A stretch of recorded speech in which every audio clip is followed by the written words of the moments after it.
they just don't know. What I told you, Cutter. People seen it, but they just don't know. People seen it, but they just don't know. Huh? People, Let's go. people seen it, but they just don't know. People seen it, but they. What's going on? What's going on? It's your boy Icon. And we once again on 910 Sports Podcast Show. You know what I'm saying? First and foremost, I want to thank God for this opportunity to be able to come on here and on this great platform and talk sports and interview great people and all that kind of good, all that good stuff.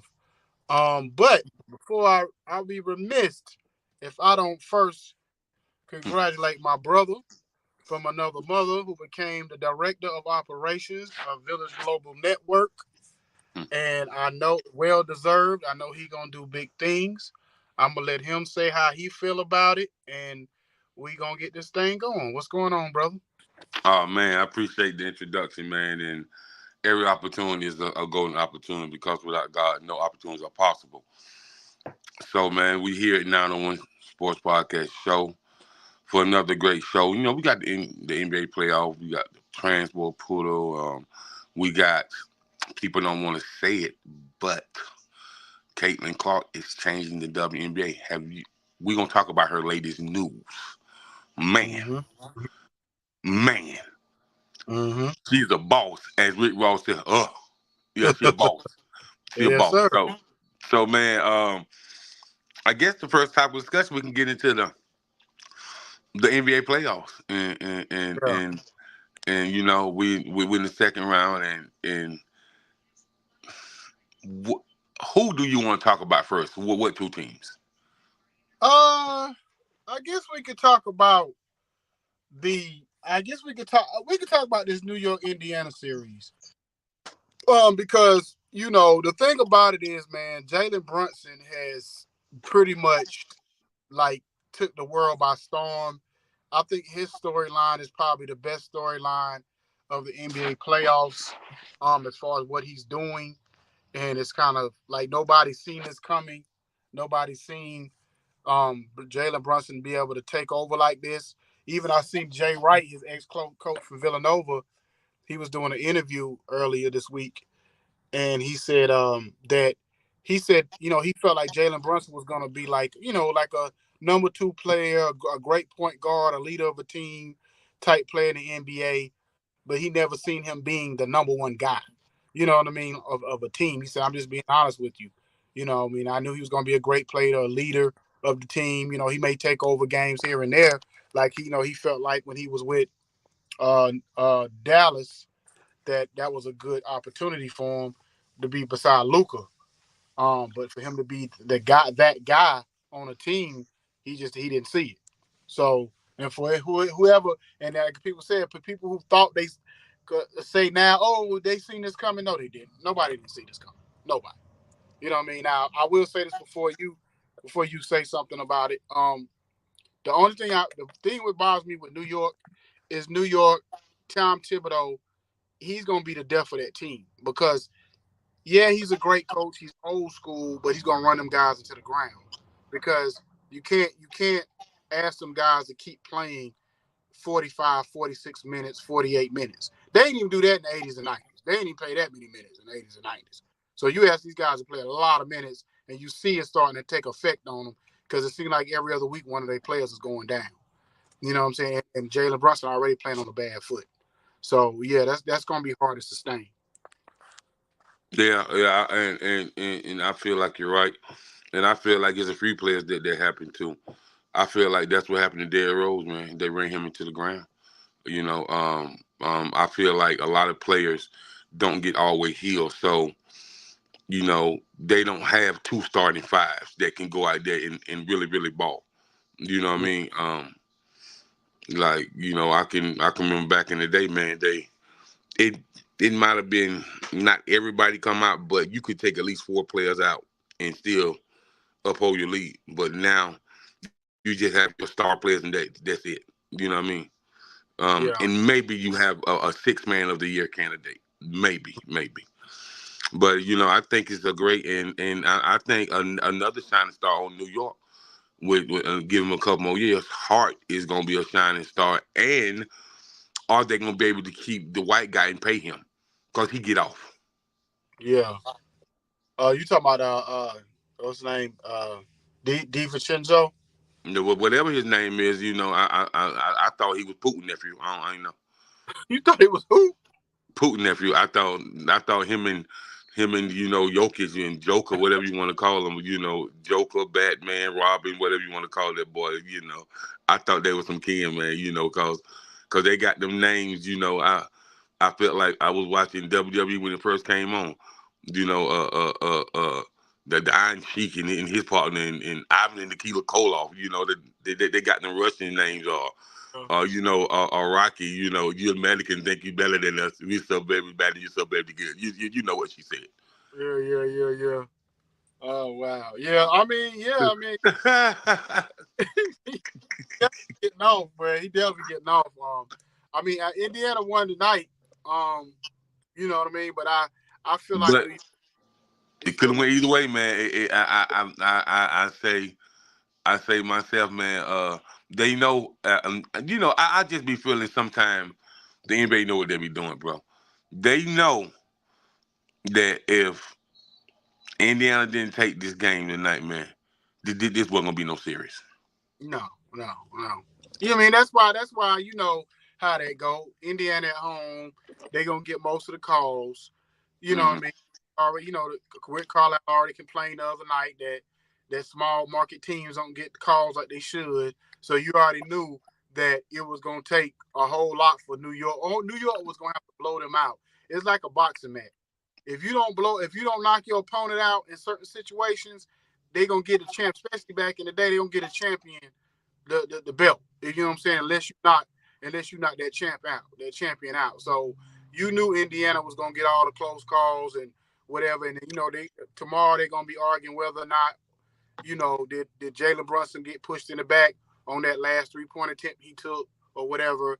Tom Thibodeau standing in the middle of the floor for about 2 minutes just staring at the referees or whatever after the game. So I know they're gonna be complaining about that later on tonight about probably certain calls they not getting. But when you're on the road, you're not getting those calls. You're just not, especially when I thought Tom Thibodeau was gonna call the boys on the referee. Boy, listen to him, man. My sister was like, man, look how the coach looking at the referees, man. The referee gonna be safe. the Mm. referees started running off the court. What game was I watching? Was it that when they made that bad call in the Iowa Connecticut game? Was that the Hmm. game watching when the referee just kind of stood there looking? I'm like, y'all better get off the court. You know what I'm saying? Like, y'all tripping. Like, referees they learn how to referee back in the day. They know when they made a bad call, they immediately got off. Yeah. Shoot. But yeah. So I guess the next one would be if we flip over to the Western Conference Series. Last night I watched the Dallas and Oklahoma City um game or whatever. It was a pretty good game. You know what I mean? The problem I see with that series is I'm gonna take that back. I don't really I still feel like Oklahoma City gonna win. It's gonna take a lot for I feel like it's a real close even series. I do want to see more out of Kyrie Irving than what I've been seeing. It seems like he waits until like the fourth quarter to show up in these games sometimes. And I think he needs to have a faster start or whatever. Because the main thing with Dallas is you can't rely on Luka but so much, because you're gonna wear him out if you keep trying to rely on him. But one thing I noticed about Oklahoma City, them jokers could shoot. I ain't realized Oklahoma could shoot that good. You know what I'm saying? They said they was third best 3-point shooting team in the league this year, and you could see it last night. That Jalen Williams, oh yeah, he about to be a star for real, for real. Yeah, man. OKC. I ain't look at them close until my sister said something about it. But yeah, I watched Shea toward the end of the season. He a problem. Mm-hmm. Shea a Mm-hmm. problem. He a problem. And actually, that whole starting five is a problem. Yeah, You know, yeah. they're a problem, man. And what I want to say about Indiana, man. they're a problem too. They're like New York, Indiana, Minnesota, and OKC. Those are the new premier teams. Oh For yeah, real, that, for real, for real, for that, real. Now, somebody told me they was like, when Ja Morant come back, he gonna be on a tear. I said, you ain't got to tell me, boy. You ain't got to tell me.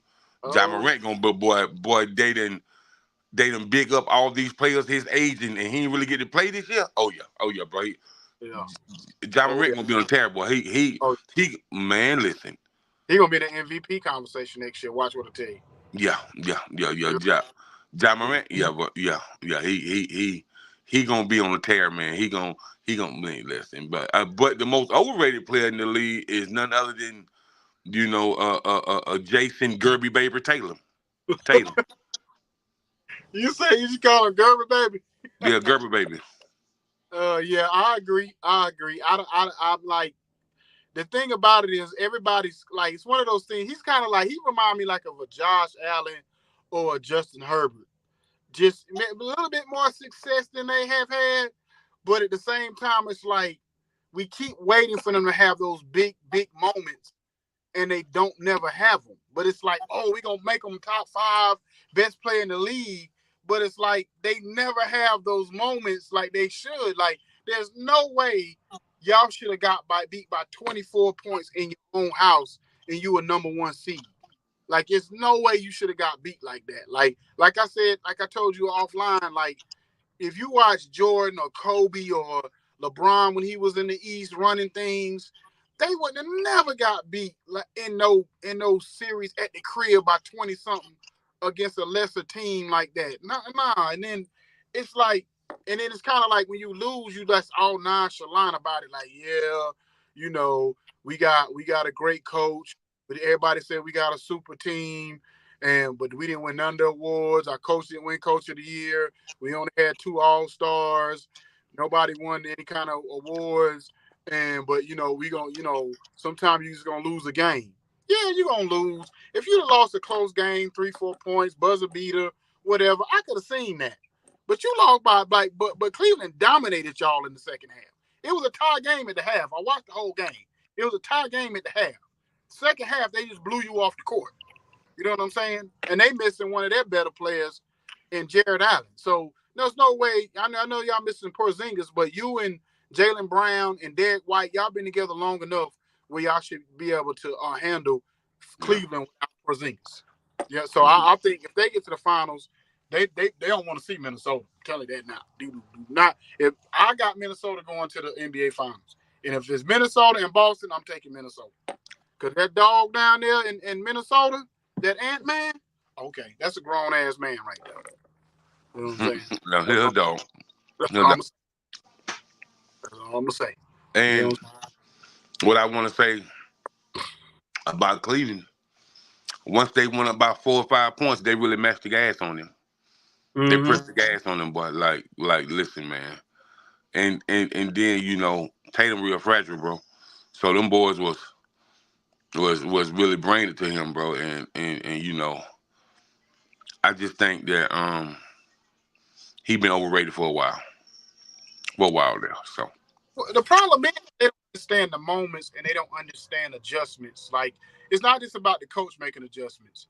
It's about the players. If you know your 3-point shot not going down, drive you 6'10", drive to the basket, post up, do something different. Quit just coming down the court and just jacking up shots and they not going in. You know what I mean? Like, the first half of the game, if you watch the first half, they was passing the ball around, getting the best shot. It's nothing wrong with taking 3, but get open 3-point shots. Quit taking contested shots, and you know what I'm saying, and thinking they're going to go in because you feeding right into the defense's hand by doing it. So I just feel like they don't have they have the Celtic players have low IQ. And I would have thought somebody like a Drew Holiday being over there, he would have been the one to calm them down to say, listen, we're taking too many 3-point shots. Jason Tatum, Jaylen, I need y'all to post up more. I need y'all to drive to the basket. You know what I'm saying? At some point, you got to tell your best players, listen, this is what I need. If you're a leader on the team, this is what I need y'all to do. You know what I'm saying? Or whatever. This is what I need y'all to, I need you to get to your spots and quit taking these bad shots. So I just feel like if New York was whole and New York had all their pieces like Bogdanovich, and if they had, Julius Randle, everybody, I think they would beat Boston next series. I really do. I think they would end up in the NBA Finals if they had all their pieces. Yeah, I agree. I agree. And with the Denver and they just match up well with Denver. They're too much. They're too athletic for Denver, and Towns is a problem because Joker can't come outside in Towns 7 foot as well, 6'11", 7 foot, and he got a mean stroke. I didn't realize he shot over 42% from the three. That's Mm-hmm. for somebody his size. That's That, huge. So yeah. and then Rudy ain't letting nothing come down there, man. That man be. I said, man. I mean, that man like he trying to block Ben Franklin when Ben Franklin created electricity. Like, look, out of money, man. Mm-hmm. He just blocking everything, boy. So yeah, they're So, problems, this and remind and the, and the team is so well balanced. You know what I mean? this team kind of remind me of like the '96 Bulls, and what I mean by that is they got so much versatility and size on the team. You know what I'm saying? Because you got to think that '96 Bulls had Dennis Rodman for the rebounding and guarding your man down the post. They had a Luke Longley that was down there. You know what I'm saying? That could get you a 15-foot jump shot. Then you had your length guards and Ron Harper. You know what I'm saying, out there on the wings with Scottie Pippen guarding your wings, and you know what I'm saying. Then you had your superstar in Jordan.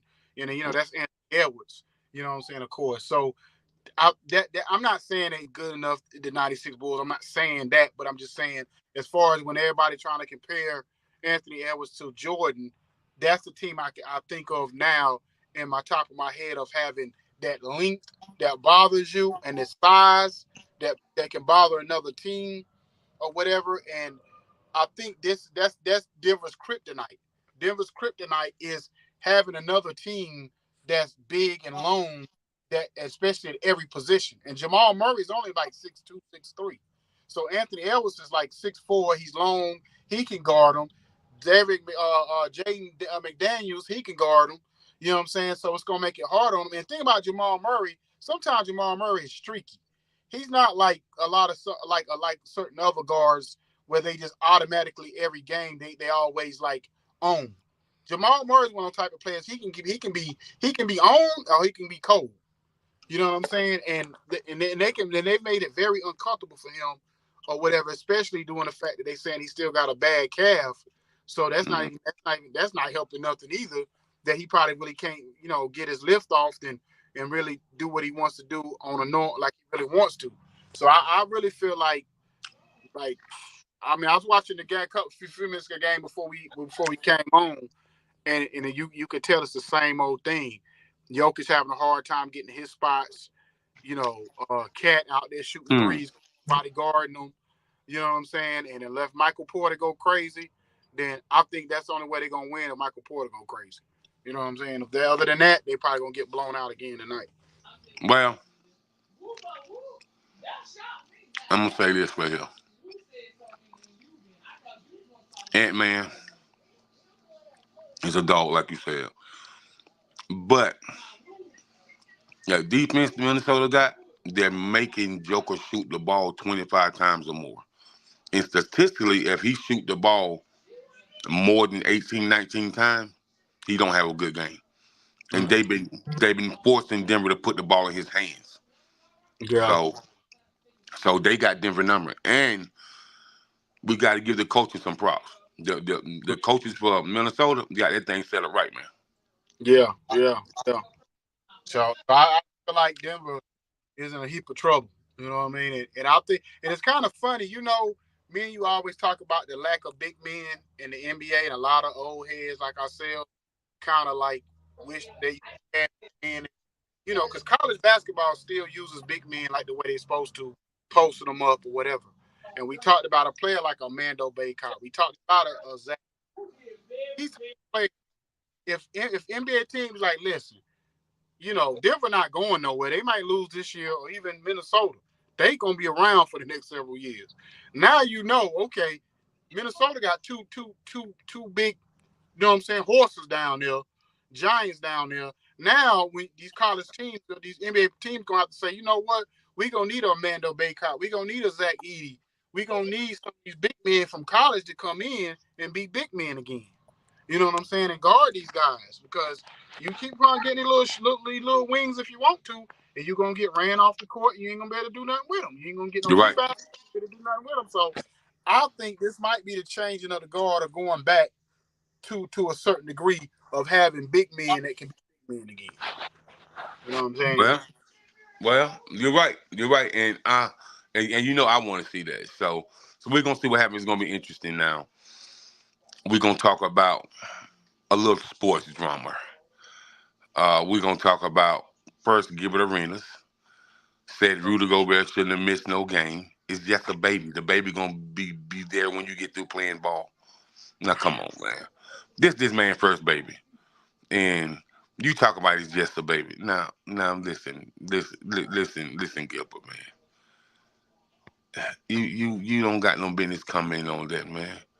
You know, if that man take that offense, but we all know Rudy ain't gonna do nothing because you know Draymond Green told him for 22 miles down the interstate.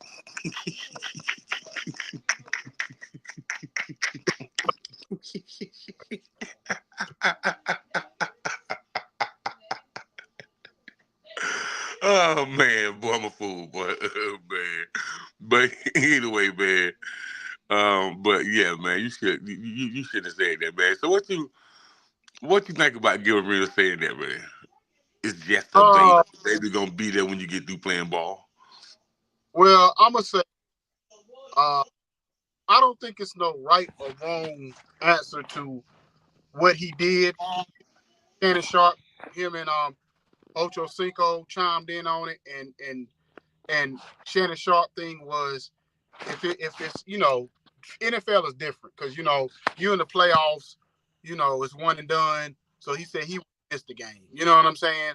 Or whatever, especially with a playoff game or Super Bowl, he wouldn't have missed the game, or he would have got who she had the baby. He would have been on the first thing smoking, getting over to the game. Because I don't know what time she had the baby that day or whatever the case may be. She had it during the game, after the game, before. If he'd have had time to jump on a private jet to get to the game, I don't know. But I don't think it's no wrong or right answer. It's one of those things where, like, I heard somebody say, did they talk about it? I think Charlamagne was talking about, did they talk about it before it happened? Like, okay, if you go in labor, know, what you think I should do or what should be between him and his wife. So that's a him and a wife decision. But I don't think he should have got criticized for it, definitely. So whatever he did, especially the first baby. Now, if it was like his fifth baby or something, then you'd be like, bro, you know what I mean? But the first one, nah, you definitely gotta be present for the first one unless she would have went in labor like during the game and you like that million miles away, you can't get there. But the first baby, yeah, you better be there. You know what I'm saying, or whatever. So I give it a ring. That's crazy, man. Like at the end of the day, like I mean, like, bro, like for y'all to say what y'all said, I think it was kind of dead wrong or whatever. Like it's not like because it makes it seem like he don't care about his teammates or don't care about the game. And it's not. This is not the first time a player has missed a game. Probably a playoff game that that was having a baby. And then, like somebody said, they said Gilbert Arenas made this comment after the game. So they won the game. So why are you criticizing the man and they won? If they would have lost, then you would have had more leg to stand on. But they won the game without Rudy Gobert. So why would you make a comment? Man, Gilbert just be talking, man. Yeah, and the way Kawhi Brown talk to you, Gilbert, man, you the only place you should be able to talk at is at 9:30 in the morning at Sunday school at church. Hey, the way Kwame Brown talked to that man, hey, oh man, time he talk. He should, man. The only place he should be talking about is Sunday school, bro. Like, bro, you need to be getting all the spirituality that you can, man. Cause woman Brian talk to you, boy, like like you was on the chain gang or something, boy. Like, man. Brown talked to him like he was in the 8th grade, and Gilbert Arenas was like they like he was a senior in high school, and Gilbert Arenas was a freshman coming in. Like, he talked to that man so greasy. You know what I'm saying? I'm like, golly. I said, and Gilbert just sitting there like, man, I don't know what you mean. I don't know what you mean. I'm like, bro, this man done called you all out your name plenty of times, like over and over. And you just steady asking him, you don't know what he mean. It's like, that'll be like if somebody slapped the hell out of you and you looking at him like, man, why'd you slap me? Like, bro, come on, man, stop it. So yeah, Gilbert don't need to be speaking on. And then it make it so bad, he be punking Nick Young and all kind of stuff. And I'm like, Nick, do you see what you dealing with? Like, bro, like Gilbert Arenas don't got no street. He don't got no his heart pump Kool-Aid. Gilbert Arenas ain't no tough guy. You let this man punk you all the time. You know what I'm saying? Man, that's crazy, man. And so Shaq and Shannon Sharp goes back and forth. Shaq says, Shannon, you ain't did enough to speak on my name. Shaq says, you ain't never been top 10 in nothing. What you like, number 51? You know? He was like, yeah, you may be arguably top 3 tight ends ever played the game. He's like, but the really speak on my name, you can't do it, man. And he said he goes in, I know how you got where you at. You know, we all know, and but if you want some real endeavors and some real investments, you can come work for me. You know. And he was like, when you address me, you need to address me the most dominant big man that ever played the game. You know, and he was like, don't speak on my name like that again. And so I said, oh, I was like, oh man, I'm wondering if Shaq gonna come on the podcast, Club Shay Show. I wonder if he gonna come on the other podcast. You know, that's gonna be interesting to see. You know, because we all know, man, them both of them guys are 2 big giants. They freak of natures and like, what do you think about that though, man? Okay, before we go on, JJ the exec said about the Nick Young and Gilbert Arenas situation that that Nick Young was Gilbert Arenas' rookie, and that's why they kind of got that relationship. I get it when they was rookie, but not 10 years later, you still letting this man kind of punk you and treat you a certain kind of way 10 years later. If you watch their relationship now, Gilbert Arenas still kind of treats Nick Young kind of greasy, kind of crazy. I know they say friendship, but nah, bro. Y'all 30-something-year-old men, you don't let y'all ain't rookies no more. You ain't no rookies. And Gilbert, we know you ain't built like that, bro. Stop, man. Exactly. Stop. So to get back to the Shaq and Shannon thing, I'm gonna say this: Shaq is the last person because Shaq kind of come off like the young players the way he came off. When he would give the constructive criticism or say certain thing about young players, and then him and Charles would get mad, not to get mad, but they'd be like, "Oh, y'all so weak," or y'all can't get criticism or whatever the case may be. And the thing about what Shannon said, Shaq said himself that he didn't at times do everything he could to be the best player because he kind of ate wrong and didn't work out as much as he could. Now, another thing about all of this, Shaq was saying, okay, I make more money than Shannon and this, that, and the third, and you know what I'm saying, or whatever. Now, if you know the history, if you know the story, and I think that's what Shannon may be referring to. If you know how Shaq acquired the businesses that he acquired them almost by accident. So I'm gonna give y'all a brief history on how Shaq acquired so many businesses. So he said this himself. I seen the interview. He had the Shaq shoes that was in Walmart. He sold it to J.C. Penney. When he sold his rights to the shoe to J.C. Penney happened to be whoever when he sold it over, the J.C. Penney situation happened to be involved in like 40 or 50 other people in business with them. So it was like 40 or 50 businesses that was all intertwined to the sale of it to J.C. Penney. Shaq had no clue that this was going on.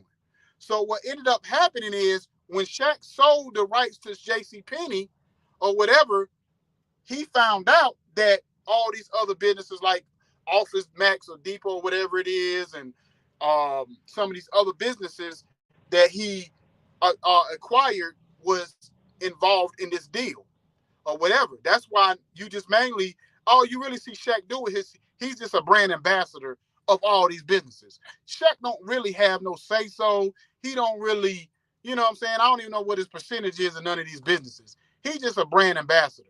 I think the only businesses, he got a couple of businesses that he do. Like I know he got like a delivery business in Georgia that he has or whatever. And whatever. So it's not like he became this great businessman like a Magic, you know what I'm saying? Because he actually put these situations together or whatever. All this kind of came by accident. You know what I'm saying? But he do own a lot of businesses, man. A lot. Yeah, that's what I'm saying. It was 40 or 50 businesses attached to this J.C. Penney deal that Shaq didn't even know. They had to tell him after he sold the shoe that, you know, it's like all these businesses attached to this one business, this one situation. That's how he ended up acquiring so many businesses. So it's not like he was going one by one, going to these businesses. He just actually acquired the businesses by accident. You know what I'm saying? So that's kind of how it came about. He told the story himself on the interview. Okay. Well, so that So, do you feel like Shannon clout takes some time, bro? Oh yeah, definitely. But if you see Shannon's personality, it's not like Shannon. Think about it now. When he was on the show with Skip Bayless, he said the reason why they started calling him Unc was the first time he came on there, and I think it was something. I think it was after a LeBron moment or something, and he comes out with some moment. I forgot what it was. He's told the story, but basically he came out with the Black and Miles and the Hennessy, and he had on the headband or whatever the whatever on his head, the do-rag or scarf or whatever on his head. And from then on, people started calling him Unc in the streets because it reminded him of somebody's uncle who would smoke Black and Miles and drink Hennessy on the porch or whatever. So that's how that came about. So he's always been the type to try to draw attention to himself. You know what I'm saying? He play football. Shannon's always been an attention getter. You know what I'm saying? So to me, for him I wouldn't call him the male version of Wendy Williams, because Wendy Williams is messy. She creates drama. Shannon Sharp just brings people on that brings drama. She actually goes on her way to try to make you look crazy or look bad. That's why since she gotten sick, everybody's kind of just turned their back on her, because I'm not gonna say I don't ever say a person deserves it, but she kind of brought the way she gets treated in Hollywood now. She brought it on herself. You know what I'm saying? Okay. So Caitlin Clark, man, she put a petition into the WNBA, and she said, if you play for a WNBA team, then you deserve to ride first class. No more coach, first class, and like we are professional athletes. And so there's a bid already in for $50 million from a company since she said that. Man, listen, man. We can say what we want to say about her, man, but her and Angela Reese are going to change this narrative, the way people look at the WNBA. They on a mission. They're on a mission, man, because both of them are very outspoken. Both of them can back their stuff up on the court. And both of them got hella people that want to endorse them, they want to sponsor them. So it's like this is between those two and Asia Wilson. They changed the NBA. I just seen Asia Wilson get this 7-figure deal with Gatorade. And and now they done made Candace Parker the president of women's Reebok basketball. Yeah. What? Yeah. So yeah, 'cause right. Like the thing about it is, that's what I was thinking earlier, was that everybody, a lot of, especially us, we trying to get on the case of, oh, why is Caitlin Clark getting all this love and attention? Black players is getting it like she's getting it, and blah blah blah. And I'm like, at the end of the day, it doesn't matter when change comes. When change comes and it's in a positive direction, embrace it. And the thing about it is, what Angela, what especially with Caitlin Clark and Angela Reese is like the modern day Magic and Bird when it comes to the way they affected the game. You know what I'm saying? NBA was around for 25 something odd years before Magic and Bird came around. They was on the brink of shutting down the NBA because of their drug problem. And Magic and Bird came and changed the perspective on the game. This game been around probably about 30 years, the WNBA, whatever. I'm not sure exactly the exact date it started, but it's been around 30 years. And yes, we've had great players from Cheryl Swoops to Maya Moore to Lisa Leslie to Donna Taurasi. The list goes on and on. But for whatever reason, it didn't hit. It hit different when this girl Caitlin Clark came along, and she's already proven. I know it's preseason, but she's already proven that she belongs, that she can play. And the fact that she went in there, and the first thing she said was she could have went and took her money and ran off. But what did she do? She said, hold on. Why are we riding coach everywhere we go? And the guys, NBA guys, is riding on first class in private jets or whatever when they fly. You know what I'm saying? So we need to change that narrative. So I give her all the kudos in the world to use her power to say, you know what?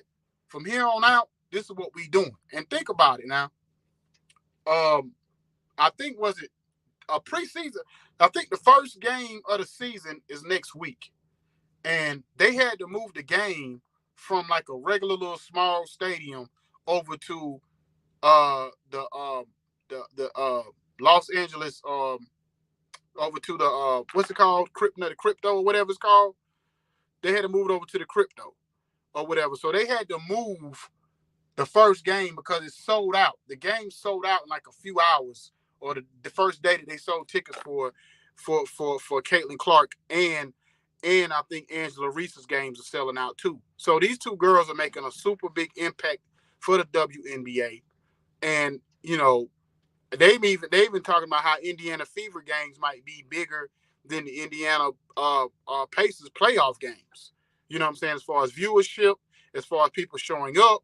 So whatever she's doing to help the game move forward, I'm all for it.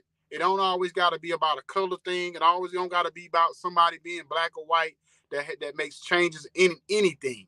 It just, whatever impacts something, it works. And I love the way Caitlin Clark plays. I love Angela Reese's game. If they create a friendly sports competition rivalry to move the game forward. Now, if you see now, they already talking about adding a WNBA team in Golden State, and they adding a Canadian team in 2026. So just in that little small time, and they probably already had this in the works, but now that they seeing that the game is moving forward and that the impact that these two girls are having, or whatever on the game, that now is making major things happen. Yeah, in Toronto. Yeah, Jay. So in Toronto, it's making a big difference. You know what I'm saying? So, yeah, she doubled attendance in preseason. That's crazy. That's crazy. You probably seen something like that with, like LeBron or Zion Williamson or, Wemby in the NBA, players like that when they first came in the league. And for her to do that for the WNBA is crazy. You know what I mean? And the numbers they had in the NCAA tournament was crazy. So for me, I think they deserve it. These women deserve, especially when I see how much money they was getting as a number one overall draft pick. Her salary for the WNBA was like what? I think it was like what was it, like 350,000 or 400,000 or something like that. Like I forgot the number. Like what? You know what I'm saying? Like I see why these players go season play after the season is over with, because they ain't making no real bread like that. You know what I'm saying? Right. And what about Flajay trying to get Jay-Z to put a WNBA team in New Jersey? Wow. Hey, If he should. Because he got the money to do it. And think about when Juju get there. Think about when she get to the NBA. And then what's the other girl who played?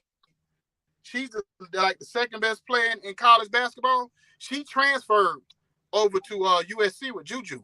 So they I about to know. run things next year. You know Yeah. what I'm saying? They about to run Yeah. things. So yeah. So wait till Juju get to the WNBA. Now you got Juju, Angela Reese, and doggone Caitlin Clark. And Flau'jae getting better every day. Okay. All right. You know what I'm saying? So you know, man, Mm-hmm. reports say that Aubrey Graham, Drake, has about 22 licenses with Nike, right? That man by his first name. Go ahead. And What that man? reports say that he's getting a sneaker design and he's gonna endorse about 10 WNBA players. I said, Ooh, yeah, this Drake. is definitely chestnut checkers. Yeah, this is definitely chestnut checkers. That make a lot of sense. You That make a know. lot.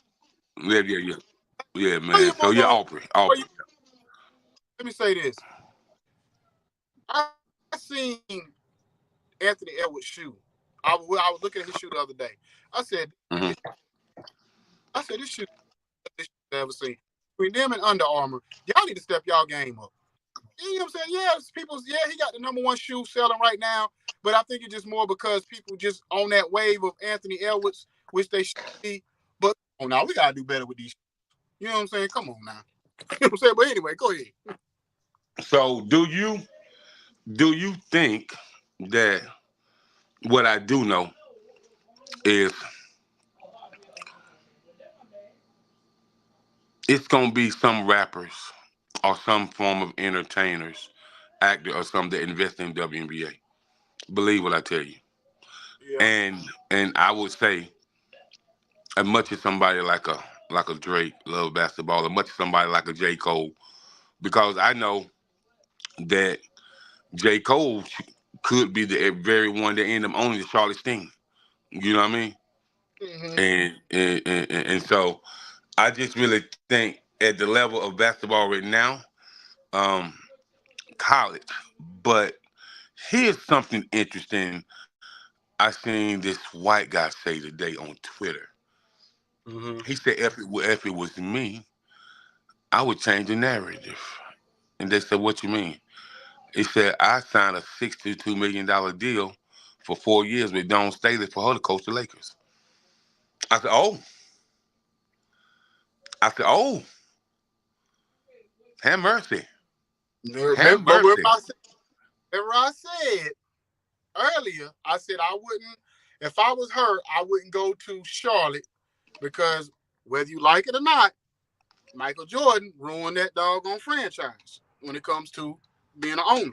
But if I was Don Staley, yeah, I might go to somewhere like the Lakers, or especially I feel like Jeannie Buss would give her more leeway and more power because she is a woman than she would other coaches came in. You know what I'm saying? So I just feel like, a lot of time that woman power, I feel like Jeannie Buss would have open arms a Don Staley or And whatever. you know, and Dawn Staley's theme song might be BBL Drizzy.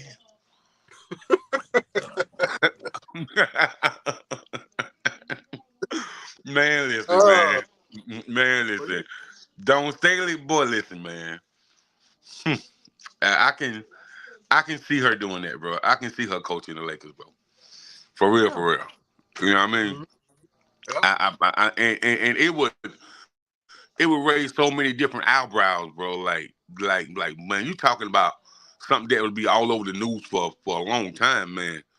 Mm-hmm. Talking about giving the tabloids something to talk about. Because Mm-hmm. even what she's did at South Carolina Gamecocks, man, she's changed Yeah. the narrative so much. She changed the narrative so much, and and you know they was like even they was talking about even she's going out to Colorado to sit down and talk with Dion. Uh huh. They were like, why she talking to Dion? I said Dion want to win, right? Yeah. She's a winning coach, right? Uh huh. Uh, she she you know she's a strategist and she knows how to strategize, right? So Yeah. why would he want to sit down and have a conversation with Exactly. her? You know, when you got people like Plies and Fabulous and Mark Wahlberg and you got people like Cameron Diaz showing up at the national championship female college basketball game. What? Hmm. Bro, they don't show up at no women's game like that. Yeah. Exactly. Exactly. Don't don't Staley bring them folks out, man. Hmm. Hmm. So let me ask you a question. Now, kudos to Jones Staley. She amazing. I think she could coach professionally, but do you think we'll ever see an NFL head coach as a female? You. Uh, Huh? I would say no. Maybe assistant or whatever, but not a head coach. Just because basketball is different. Because women play, even though they have female football leagues or whatever. I just feel like it's hard for men. Men in football very they barely listen to a male coach. In football, especially if they feel like if they're not winning. So if you brought a female coach to coach football, I just think it would cause. I just don't see it right now. Maybe like I said, maybe an assistant and kind of bring them along slowly, and it kind of like how Pop did Becky Hammond and brought her on, and I feel like she could be in a position where she could be a head coach here in the near future in the NBA because she actually paid her dues. She's not like a JJ Redick, where I think the Lakers the worst thing they could ever do was hire JJ Redick. Not to say he may not be a good coach, but it looks too much like nepotism. You can't go from you and LeBron doing a podcast together to all of a sudden he's your head coach. It just don't the narrative just don't it don't even look right. You know what I'm So you saying? think so you think that's gonna happen? I don't think it's gonna happen. You know what I mean?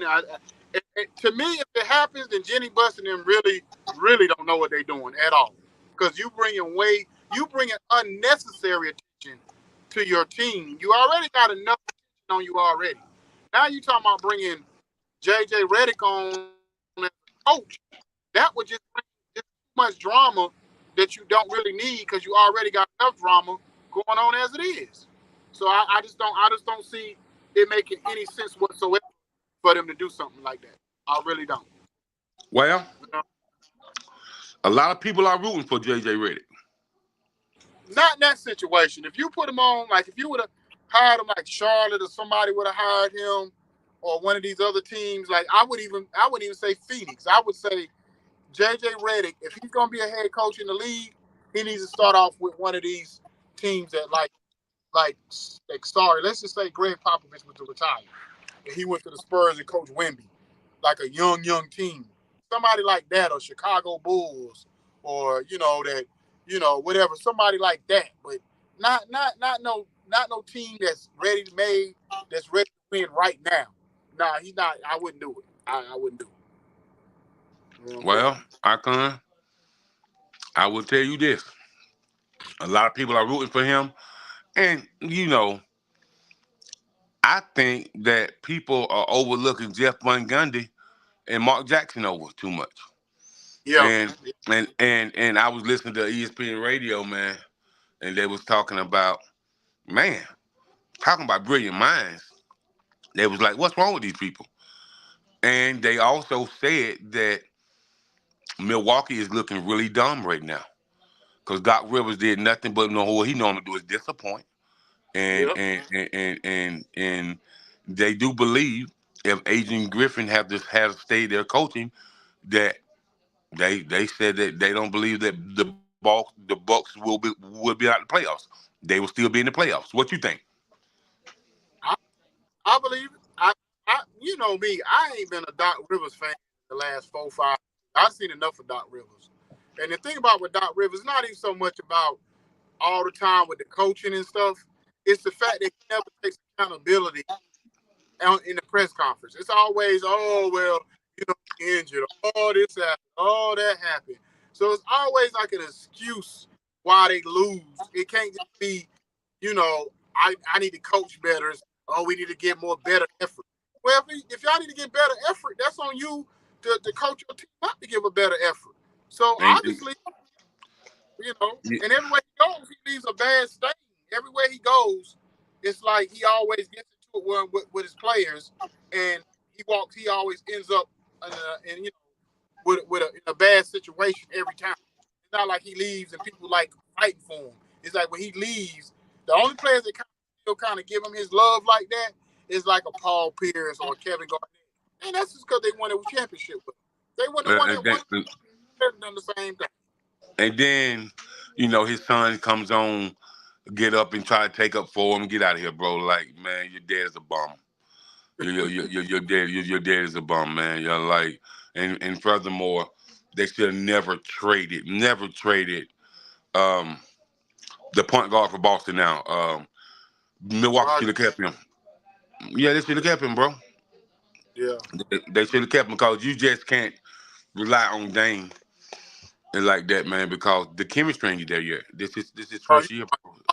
Holiday. Yeah, Holiday. And I know you was always a fan of Drew Holiday. You know what I mean? Yeah. I mean, at the time when they did it, I kind of liked it a little bit, even though it was a shock to me. Because I remember I was doing Uber that day, and I'm riding around, and it came on NBA.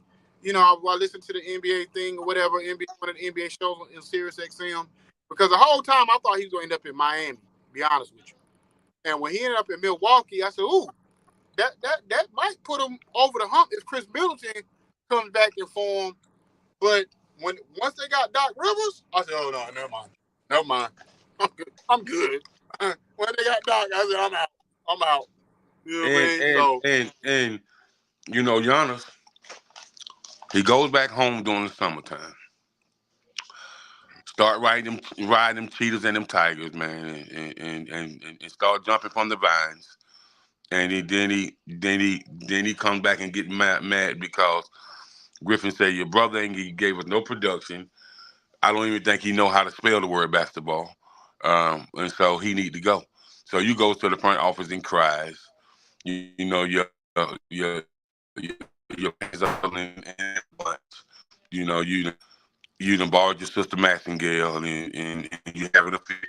And we ain't even never seen your brother dribble a basketball. We ain't even never seen him spell the word basketball. Like, and why do you think the Bucks should give him a 4-year deal for $225 million? First of all, Donis, Thanasis, whatever his name is, he need to go somewhere and sell real estate.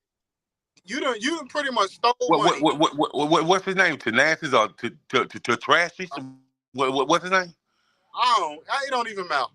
He need to go and sell real estate or do something else. Because go with Shaq or Magic and go find out how to start businesses. Because you done basically stole. Matter of fact, you need to go to prison. Because you done stole money for the Milwaukee Bucks for the last 4 years. You done pretty much got free money. Mm-hmm. It be the Vince Carter or the Donis Haslam, you know, some of these guys that put in they work and they time, won championships or whatever, and you know, earn the right to stick around an extra 3-4 years and be a veteran presence. You're not even a veteran. So I couldn't.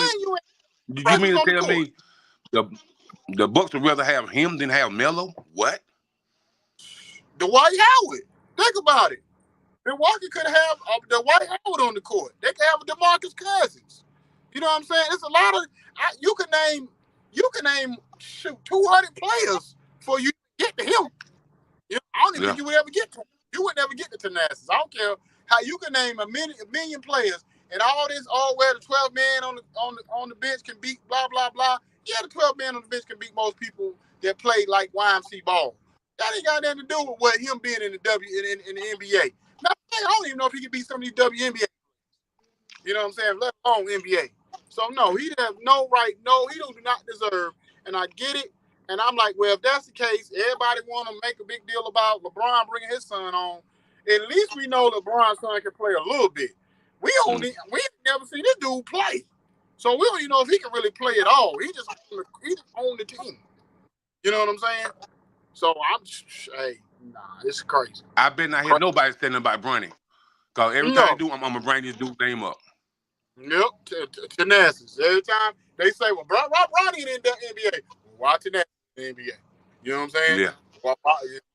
In the NBA, he deserved to be in the NBA. Whatever. So, hey. Well, but anyway, bro. All right, so you are now rocking with the 901 Sports Podcast Show, powered by the Village Global Network, Zeno FM Radio, with online monitoring by Online Radio Box, broadcasting in 191 countries. Thank you for your ongoing support. We hope to see you next week as well. Yes, sir. Yes, sir. More likely, we'll see everybody in the morning for 95 South podcast. We're gonna have a great guest on in the morning, so check us out in the morning. Other than that, if you're going out partying, clubbing tonight, doing whatever you got to do, if you got to work the third shift, be safe. You know what I'm saying? And always trust God to get you through. And we out of here. Peace. People seen it, but they just don't know. What I told you, Cutter. People seen it, but they just don't know. People seen it, but they just don't know. Let's go.